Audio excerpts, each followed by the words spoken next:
Bonjour tout le monde, aujourd'hui on va faire un recouvrement de livres. Voilà, moi j'ai des petits livres, la vieille édition de Harry Potter, qui n'est pas très jolie. Moi je trouve que les couvertures françaises, on a de l'effort à faire quand je vois les couvertures anglaises. Voilà, j'ai un livre souple, Folio Junior, c'est les premières éditions qui étaient sorties à l'époque. Donc moi j'aime bien parce que mes livres ils sont tout jaunis vu l'âge qu'ils ont. Mais par contre, bah, j'aime pas leur couverture. Donc les dessins je les trouve extrêmement moches. Surtout maintenant qu'on a vu les films, je trouve que ça ressemble à rien. Désolée pour les artistes qui ont fait les dessins des couvertures, mais voilà, chacun ses goûts. Moi je l'aime pas. En plus le truc coloré sur le côté là j'aime pas. Donc je vais essayer de les couvrir avec une couverture qui imitera le cuir. Donc pour ça, ben, peut-être que ça sera en plusieurs vidéos, je vais voir, suivant la longueur. On va déjà travailler du papier craft. En fait, c'est le papier des fonds de rouleau de comment on appelle ça? De papier cadeau. Voilà. Quand on arrive à la fin du rouleau de papier cadeau, ben, il reste cette partie espèce de craft recyclé. Ben, on va essayer d'en faire du faux cuir. Voilà, donc pour ça, ben, il faut mélanger une teinte ou de l'eau, si vous voulez garder la couleur naturelle, juste de l'eau, avec 1/5 de glycérine, donc n'importe laquelle, hein, celle que vous trouvez, qu'elle soit végétale ou pas végétale, on s'en fiche, hein. C'est pour faire du bidouillage, comme on dit. Donc 1/5 de glycérine, donc une dose de glycérine et 5 doses d'eau. Voilà, enfin 4 doses d'eau pour 1/5. Et donc ensuite, moi j'ai pas mis d'eau, j'ai mis du brou de noix parce que moi je veux qu'il ait un aspect très vieux, très marqué vieux livre. À la fin, voilà, la couverture, le cuir, il doit donner, enfin l'aspect cuir, hein, parce que ça reste du papier, il doit donner cet aspect-là. Donc pour avoir cette couleur-là, j'ai teinté avec du brou de noix, qui est très facile à trouver dans les magasins de bricolage. Voilà. Donc c'est très simple, hein.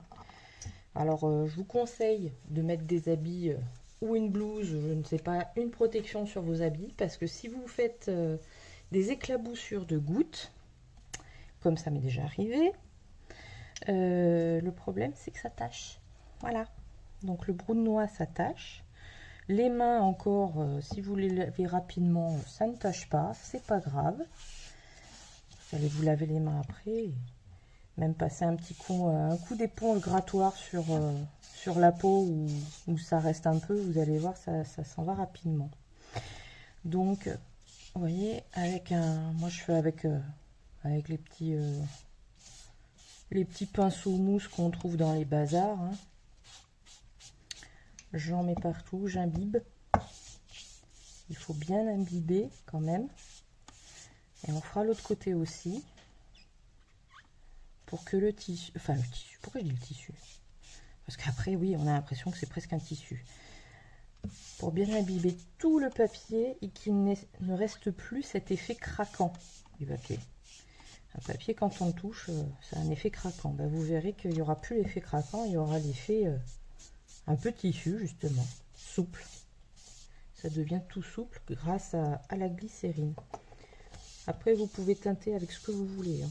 Vous pouvez même mettre des couleurs. Je pense que si vous mélangez bien, soit avec de la teinture alimentaire, enfin du colorant alimentaire, avec des encres liquides type des encres calligraphie, ou même si vous voulez faire du bleu par exemple, eh ben, vous pourriez prendre de l'encre de stylo encre, hein, de cartouche.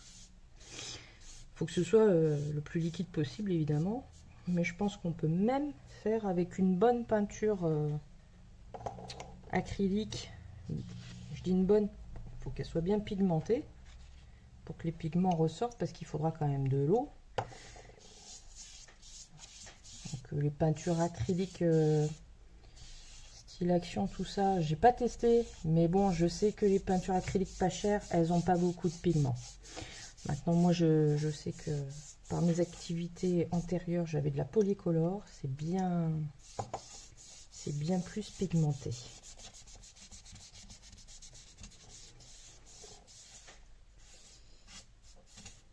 Je vais presque en manquer. C'était le fond de ce qui me restait. J'en ai déjà fait 2 autres. Pas grave, on en fera.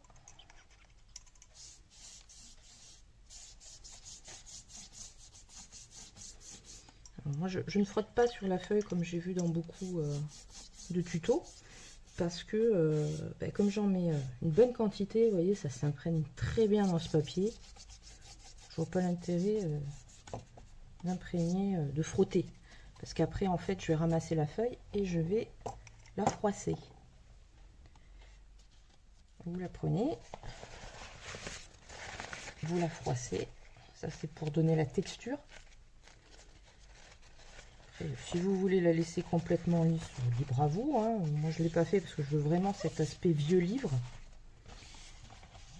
Ça, c'est des choses qu'on peut faire pour du scrap aussi, hein, si vous voulez faire des couvertures de junk journal, d'albums.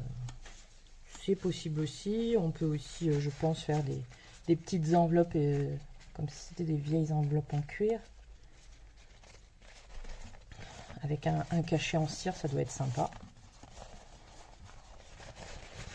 Donc, vous voyez, je défais, je refais. J'ai essuyé ma table pour récupérer tout ce qu'il y avait dessus. Hop. Voilà. Et ensuite, alors, moi je sèche pas au sèche-cheveux ni rien parce que ça va sécher en surface mais pas à cœur.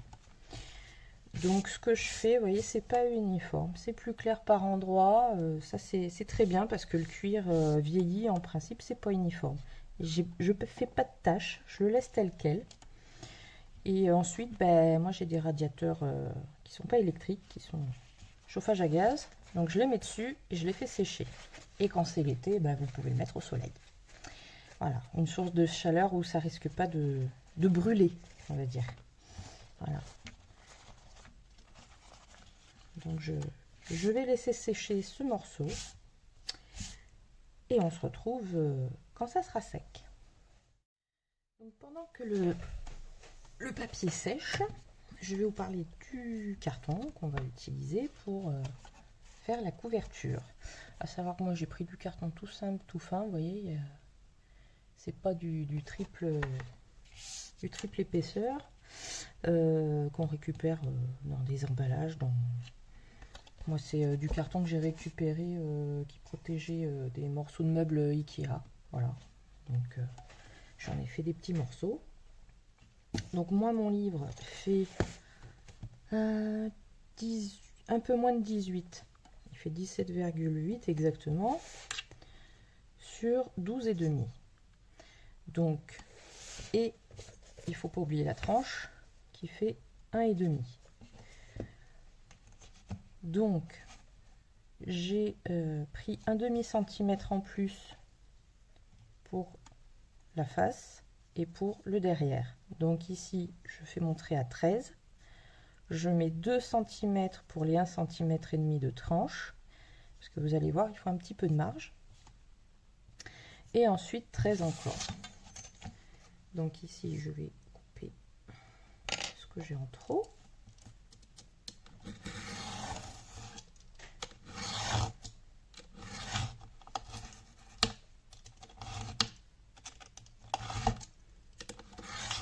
Voilà. Ici, comme c'est du carton alvéolé, je vais plier à l'aide de ma règle. J'utilise pas de plioir parce que sinon ça perce. À chaque fois, ça le perce.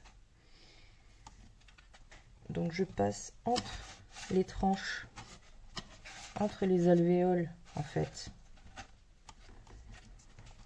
Et j'utilise les alvéoles creuses pour faire mes plis. Voilà. Elles sont pas hyper marquées, mais ça suffit largement.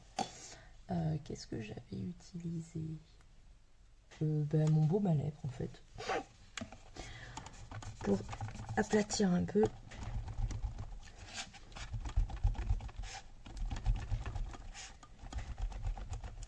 L'accordéon au milieu là. Parce qu'en fait ça va faire. Eh ben ça va faire la tranche un peu arrondie. Comme les vieux livres. Vous voyez? Donc, quand vous mettez votre livre, ça va dépasser légèrement en haut et sur les côtés. Comme un vieux livre. Voilà. Donc ça va faire ça. Ce qui est pas mal, une fois que ça sera vieilli, vous verrez, et collé, ça sera pas moche. Voilà. Et ensuite, on va passer au collage du faux cuir sur l'extérieur, évidemment, du carton. Donc sur celui-ci, ce que j'ai pas fait sur les autres, pas grave, ça changera. Ici, c'est tout plat. Quand on va le plier, voilà, ça va être juste l'arrondi, il n'y aura rien de spécial. Là, ce que j'aimerais faire, c'est essayer de faire un effet avec les petites bordures qui sont comment dire, les petits boudins qu'on voit sur les vieux livres. Je vais mettre des petites cordelettes. Vous prenez la taille de là où vous avez plié, hein. Vous coupez des petits morceaux de cordelettes et vous les collez. Moi, j'utilise de la colle à bois, celle-là, voilà, chez Patex. On la trouve chez Action, pas cher. Ça colle très bien, ça colle tout. Ça colle super bien. Après, vous pouvez prendre la colle à bois du magasin de bricolage du coin aussi, hein, ça colle aussi.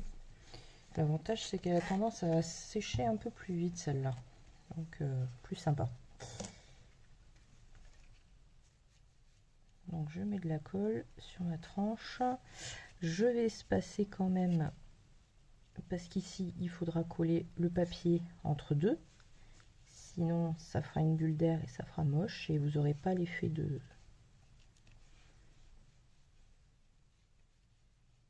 rechercher pour les tranches un peu vieilles.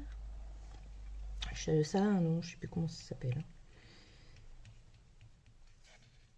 Hop, je vais à peu près mettre à la même distance.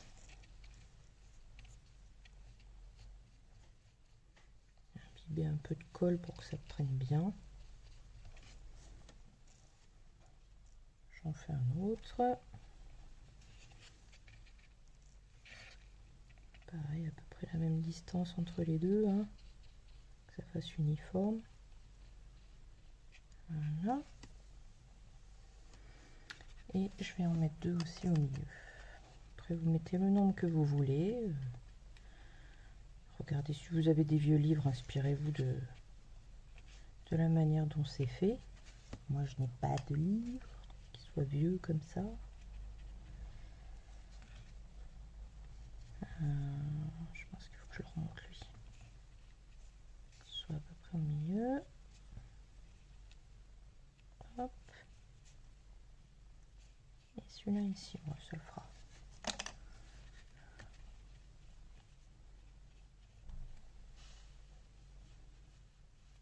Hop. Et hop. Voilà. Qui ont au moins la même taille.